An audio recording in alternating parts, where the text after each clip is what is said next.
Je suis épuisée. Burn-out professionnel, burn-out familial, burn-out conjugal. Ce sont des situations aujourd'hui qui se renouvellent de manière un peu trop fréquente. Qu'est-ce qui fait qu'on en arrive à ces états d'épuisement ? Et ces états d'épuisement sont réels, ils ne sont absolument pas des comédies, des prétextes à s'arrêter, parce qu'au contraire, souvent, la plupart du temps, quand les personnes sont épuisées, elles ne veulent pas du tout s'arrêter. Que se passe-t-il ? Il y a une difficulté aujourd'hui à écouter physiquement nos propres limites. On est dans une société qui nous demande toujours mieux, toujours plus. Être un parfait époux, une parfaite compagne, une parfaite maman, un parfait cadre, un parfait ouvrier, un agriculteur qui donne son temps sans se plaindre, une femme qui va pouvoir en permanence tout assurer. La charge mentale aujourd'hui, elle n'est pas que féminine, elle est aussi masculine et elle est partagée par les conjoints. À tel point qu'il y a du mal à trouver du temps en couple, qu'il n'y en a même plus le désir tellement il y a de la fatigue. C'est pas que je ne t'aime plus, je suis tellement fatiguée le soir. Quand est-ce que vous arrivez à vous voir ? Souvent les couples me disent « on n'a pas le temps, on est trop fatigué, on s'occupe des enfants et après on va se coucher ». Ou alors on regarde une série et puis pour se détendre parce qu'on en a trop plein la tête et puis ça s'arrête là. Alors l'épuisement, il peut être physique, psychologique. C'est un épuisement qui va s'insinuer doucement mais sûrement.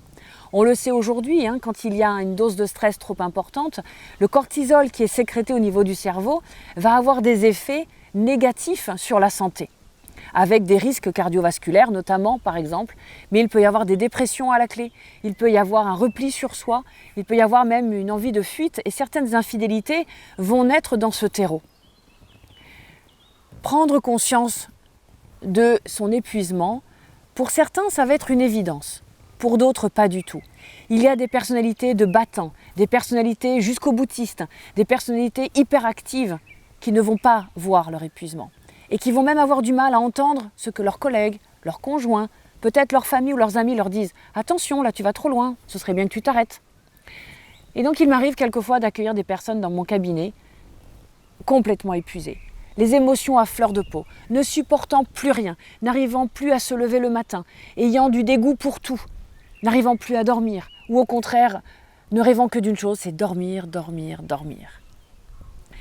La première chose à faire est de réellement s'arrêter. Ça n'est pas égoïste, En tout cas, ce n'est pas un égoïsme malsain. C'est un égoïsme de respect pour soi-même. C'est un égoïsme bienveillant. Finalement, ce serait votre meilleur ami qui serait dans cette situation. Que lui diriez-vous ? Et si vous étiez votre meilleur ami ?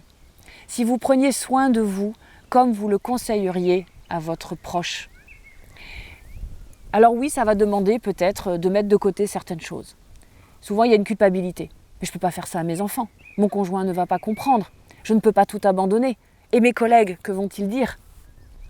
Et pourtant, si vous ne vous arrêtez pas à un moment donné, que se passera-t-il après ? Un accident de voiture, une crise cardiaque, une vraie dépression avec une hospitalisation ?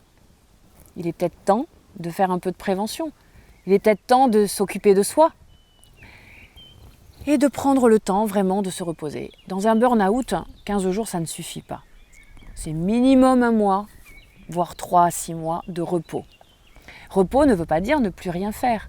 C'est juste se recentrer sur soi pour prendre le temps d'un repos physique, physiologique et puis psychologique. Car il y a eu trop de choses à prendre en charge, trop de choses à supporter.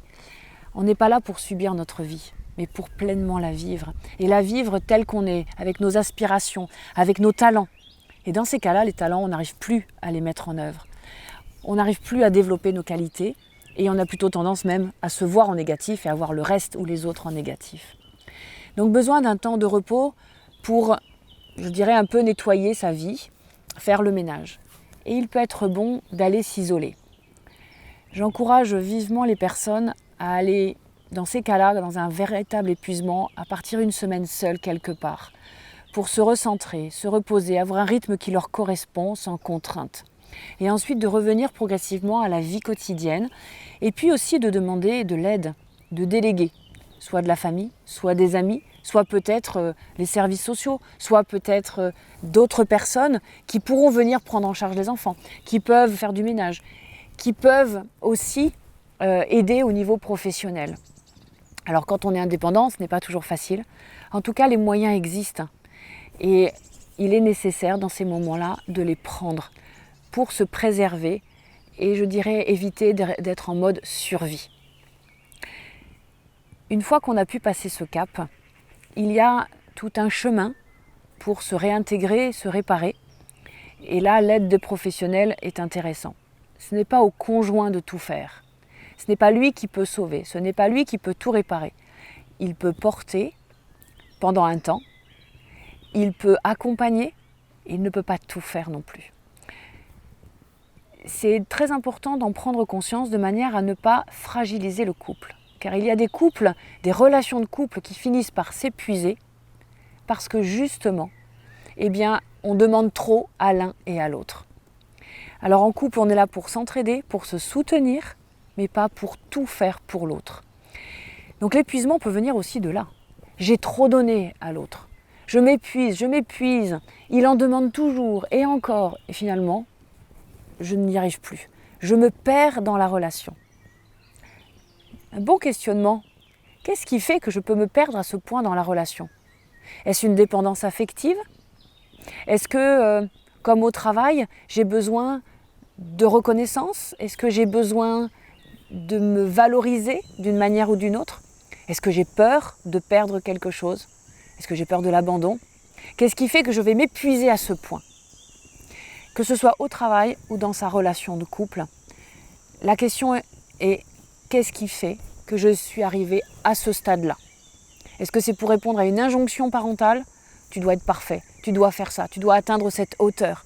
Est-ce que c'est ma propre exigence qui fait que je me fixe tellement de jalons de plus en plus haut que je n'y arriverai jamais et je me désespère, je me décourage ? Est-ce que c'est parce que je me compare aux autres ? Que se passe-t-il ?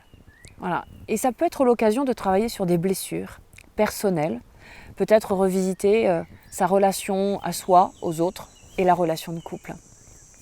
Tout un chemin que l'épuisement vient révéler. Donc l'épuisement, vraiment je vous invite, si vous êtes dans cette situation, à prendre le temps de le vivre, pas chercher à y échapper, c'est là, je me repose. Et ensuite, je fais le chemin pour me retrouver, me réparer et voir avec mon conjoint ou ma conjointe comment nous pouvons ensemble revivre une vie de couple qui soit plus équilibrée, plus harmonieuse. Et peut-être que des questions se poseront aussi par rapport à mon rôle de mère ou de père dans la relation aux enfants. Peut-être que des questions se poseront sur ma vie professionnelle. Dois-je me réorienter ? Est-ce que je dois demander un aménagement de mon temps de travail ? Voilà, que se passe-t-il aussi pour que je puisse prévenir une nouvelle situation d'épuisement et pour que je puisse être moi-même sans cette crainte de m'y perdre. S'épuiser peut arriver à tout âge et se reposer est une autorisation à se donner, quel que soit son âge.